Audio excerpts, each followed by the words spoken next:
எல்லாருக்கும் வணக்கம். நம்மளோட தோட்டத்தில தான் இருக்கோம். இந்த பூசணி கொடிகள் போட்டு ரொம்ப நாள் ஆயிடுச்சு. சரி பூசணி காய்கள் எதா இருக்குமா சொல்லிட்டு தேடி பார்த்துட்டு இருந்தேன். இந்த பூசணி பூக்கள் வந்து ஒரே சத்தமா இருந்தது. என்னன்னு சொல்லிட்டு ஜூம் பண்ணி பார்த்தா, அட நம்ம ஆளு. அவன் பூசணி பூக்கள்ல இருக்க தேனையும், மகரந்தத்தையும் எடுத்துட்டு இருந்தான். நம்ம வீடியோ எடுக்கிறத பார்த்துட்டு, ஐயோ! யாரோ பார்த்துட்டான்னு சொல்லிட்டு எஸ்கேப் ஆகி ஓடிட்டான். சரி அவன் போயிட்டு போறான்னு சொல்லிட்டு நம்ம தேட ஆரம்பிச்சா, இருக்கிற பூக்கள் எல்லாமே வந்து ஆண் பூக்களா இருந்தது. இருந்தது ஒரே ஒரு பெண் பூ. அதையும் வந்து பூச்சி தாக்கிடுச்சு. அதில காய்கள் வைப்பது வந்து ரொம்ப சாத்தியம் கம்மி தான்.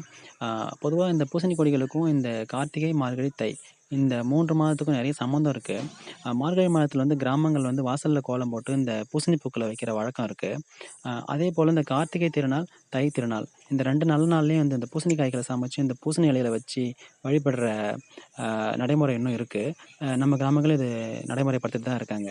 இந்த கொடிகள் நம்ம எதிர்பார்த்த அளவுக்கு காய்கள் வைக்கல. இருந்தாலும் வந்து அங்க ஒரு காய், இங்க ஒரு காய் இருக்கு. ஒரு சில காய்கள் அறுவடைக்கே ரெடியா தான் இருக்கு. இது போன்ற வீடியோக்கள பார்க்க நம்ம சேனல சப்ஸ்கிரைப் பண்ணிக்கோங்க. நன்றி.